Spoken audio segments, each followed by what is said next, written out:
സ്വർണ്ണ തട്ടിപ്പ് കേസിൽ ശങ്കർദാസിനെ ജുഡീഷ്യൽ കസ്റ്റഡിയിൽ റിമാൻഡ് ചെയ്തു.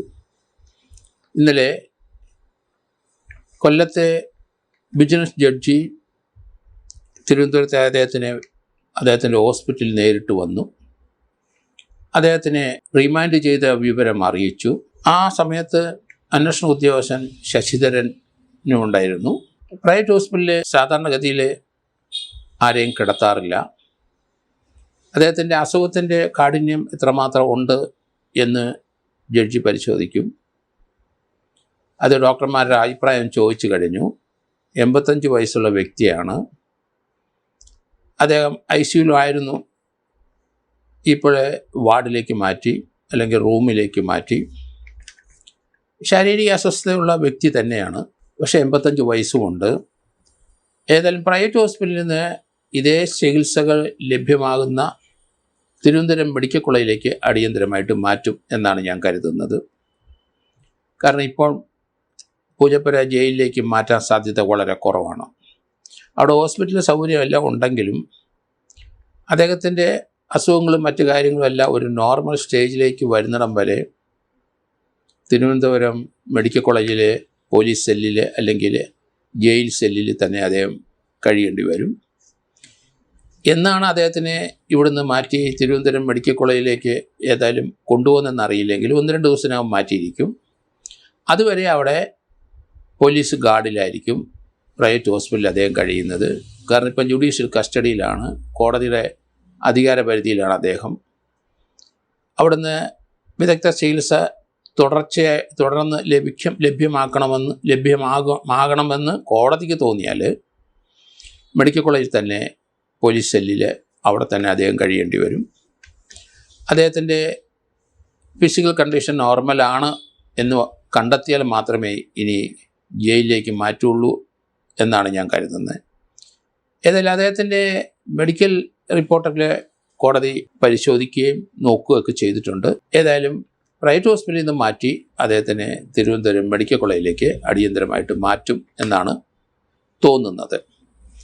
കോടതി തിരുവനന്തപുരം മെഡിക്കൽ കോളേജിലെ പോലീസ് കസ്റ്റഡിയിൽ അല്ലെങ്കിൽ ജുഡീഷ്യൽ കസ്റ്റഡിയിൽ തന്നെ ചികിത്സ തുടരാൻ അനുവദിക്കാനാണ് സാധ്യത. അതിനുശേഷം അദ്ദേഹം നോർമലാകുന്നെങ്കിൽ അദ്ദേഹത്തിനെ തിരുവനന്തപുരം സബ് ജയിലിലേക്ക് മാറ്റാം. അവിടെ ഹോസ്പിറ്റൽ സൗകര്യങ്ങളെല്ലാം ഉണ്ട് സബ് ജയിലിൽ അല്ലെങ്കിൽ സെൻട്രൽ ജയിലിൽ. അതുകൊണ്ട് പൂജപ്പുര തന്നെ അദ്ദേഹം ഒരു നോർമൽ മാനാണ്, ഹെൽത്ത് കണ്ടീഷനൊക്കെ ഇമ്പ്രൂവ് ചെയ്തു എന്ന് വന്നാൽ മാത്രം മാറ്റുള്ളൂ. അല്ലെങ്കിൽ മാറ്റാതിരിക്കുന്നതാണ് നല്ലത്. നല്ല പ്രായമുള്ള ആളാണ്, അതുകൊണ്ടാണ് ഞാനത് പറയുന്നത്. ഈ ശബരിമലയിലെ അടുത്ത കേസിലെ അടുത്തൊരു അറസ്റ്റിലേക്ക് ഇനി SIT നീങ്ങും.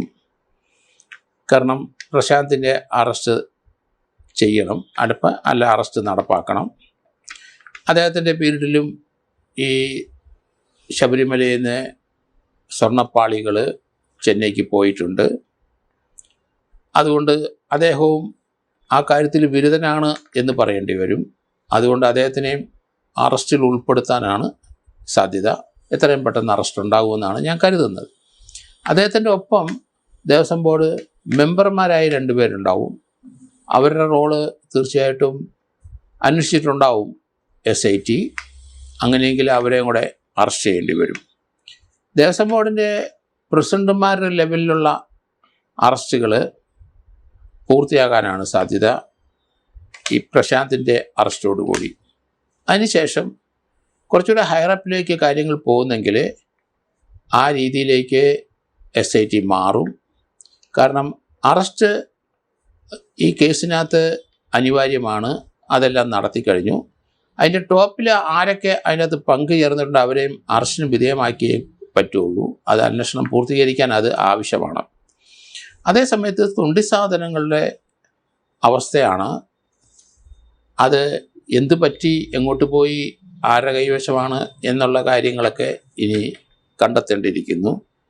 തൊണ്ടി പിടിച്ചെടുത്തെങ്കിൽ മാത്രമേ ആ കേസ് സ്ട്രോങ് ആവുള്ളൂ, അല്ലെന്നുണ്ടെങ്കിൽ കേസ് വീക്കാവും. അതുകൊണ്ട് തൊണ്ടി സാധനം കണ്ടെത്തുന്നതിന് എന്താണ് മാർഗം SIT കണ്ടുപിടിച്ചു വച്ചിരിക്കുന്നതെന്ന് അറിയില്ല. എങ്കിലും അതൊരു ടഫായ ഒരു ജോലിയാണ്. കണ്ടെത്താനായിട്ട്, ഇത് പിടിച്ചെടുക്കാനായിട്ട് അല്പം ബുദ്ധിമുട്ടാണ്. ഇന്ത്യക്ക് വെളിയിൽ പോയോ ഇല്ലയോ എന്ന് അവർ തീർച്ചപ്പെടുത്തണം. അത് തിരിച്ചെടുക്കാൻ കഴിയുമോ എന്നുള്ള കാര്യം SIT പരിശോധിച്ചിട്ടുണ്ടാവും. സാധ്യത വളരെ കുറവായിട്ട്, ഇന്ത്യക്ക് വെളിയിൽ പോയിട്ടുണ്ടെങ്കിൽ അത് കണ്ടെടുക്കാനും തിരിച്ചെടുക്കാനും സീസ് ചെയ്യാനൊക്കെ സാധ്യത വളരെ കുറവായിട്ട് തന്നെയാണ് കാണുന്നത്. എന്നാൽ അന്വേഷണം പൂർത്തിയാക്കുകയും ചെയ്യണം, അറസ്റ്റ് ചെയ്യാനുള്ളതൊക്കെ ചെയ്ത് തീർക്കുകയും ചെയ്യണം. ഈ കേസിൻ്റെ കുറ്റച്ചാർജ് കൊടുക്കാനായിട്ട് എങ്ങനെ പോയാലും ഹൈക്കോടതി പറഞ്ഞ ആ പീരീഡിൻ്റെ അകത്ത് തീരില്ല. കാരണം ധാരാളം കാര്യങ്ങൾ അന്വേഷിക്കാനുണ്ട്.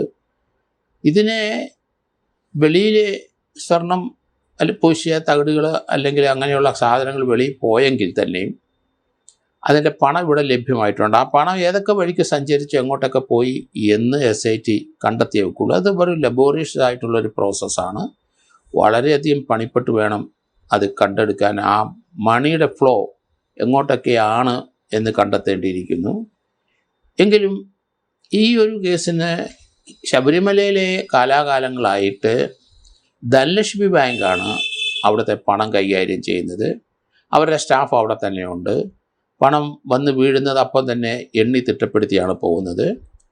പക്ഷേ അതിന് അതിശക്തമായ എതിർപ്പുകൾ കാലാകാലങ്ങളായിട്ട് ധനലക്ഷ്മി ബാങ്കിൻ്റെ ചില ആൾക്കാർ അവിടെ ഉണ്ട്.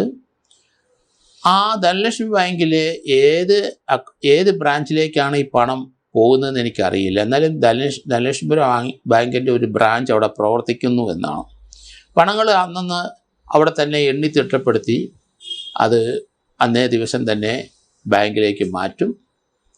ഈ ബാങ്കിലെ ശബരിമല ജീവനക്കാരുടെ പല ആൾക്കാരുടെയും അക്കൗണ്ടുകളുണ്ട്. അവർക്ക് ശബരിമലയിൽ നിന്ന് അന്നുള്ള കമ്മീഷൻ ആ അക്കൗണ്ടിൽ കൂടെ പോകുന്നതായിട്ടാണ് പലരും പറയുന്നത്. അങ്ങനെ വാർത്തയുണ്ട്. അതുകൊണ്ട് ധനലക്ഷ്മി ബാങ്കിൻ്റെ അവിടുത്തെ ഈ പണം കളക്ട് ചെയ്ത് ഇങ്ങനെ വരുന്നതിനകത്ത് നേരത്തെ മുതൽ അഴിമതി ആരോപണങ്ങൾ സ്റ്റാഫിൻ്റെ പേരിൽ അല്ലാതെയൊക്കെ ധാരാളം വരുന്നുണ്ട്. അതുകൊണ്ട് ഇപ്പോഴത്തെ പ്രസിഡന്റ് ജയകുമാർ ശബരിമലയിൽ ധനലക്ഷ്മി ബാങ്കിലെ അക്കൗണ്ട് മറ്റൊരു ബാങ്കിലേക്ക് മാറ്റുന്നത് സുരക്ഷിതമായിരിക്കും എന്ന് കരുതുന്നു. കാരണം അഴിമതിക്ക് കൂട്ടുനിന്ന പലരും അവരുടെ സ്റ്റാഫിൽ ഉണ്ടായിരുന്നു എന്നുള്ളൊക്കെ വാർത്തകൾ വരുന്നുണ്ട്. അതുകൊണ്ട് ധനലക്ഷ്മി ബാങ്കുമായിട്ടുള്ള ശബരിമലയിലെ കാലാകാലങ്ങളായിട്ടുള്ള ആ പണ ഇടപാടുകൾ നിർത്തണം. ആ ബാങ്കിലെ ഈ പണം പോകുന്ന ബ്രാഞ്ച് ഏതാണ്, ആ ബ്രാഞ്ചിൽ എത്ര പേർക്ക് അക്കൗണ്ടുണ്ട്, ആ ബ്രാഞ്ചിൽ നിന്ന് ശബരിമല ജീവനക്കാർക്ക് എങ്ങോട്ടൊക്കെ പണം ട്രാൻസ്ഫർ ചെയ്ത് പോയി എന്ന് കണ്ടെത്തണം SIT. ശബരിമലയിൽ വരുന്ന ദൈനംദിനം വരുന്ന പണത്തിൻ്റെ ഒരു ശതമാനം ഇത്ര % അത് ധനലക്ഷ്മി ബാങ്കിൽ അടയ്ക്കുന്ന പണത്തിൻ്റെ ചില ഭാഗങ്ങൾ ശബരിമല സ്റ്റാഫിന് പോകുന്നതായിട്ടാണ് പൊതുവെ പറയപ്പെടുന്നത്. അതിനകത്ത് അഴിമതി ഉണ്ട് എന്നാണ് പറയുന്നത്. അവിടുത്തെ കമ്മീഷൻ വ്യവസ്ഥയിൽ വരുന്ന പല പണങ്ങളും അതേ ബാങ്കിൽ തന്നെയുള്ള ശബരിമല ജീവനക്കാരുടെ അക്കൗണ്ടിലേക്കും പോകുന്നു എന്നാണ് വരുന്നത്. എന്തായാലും ആ കാര്യവും SIT പരിശോധിക്കും എന്നാണ് കരുതുന്നത്.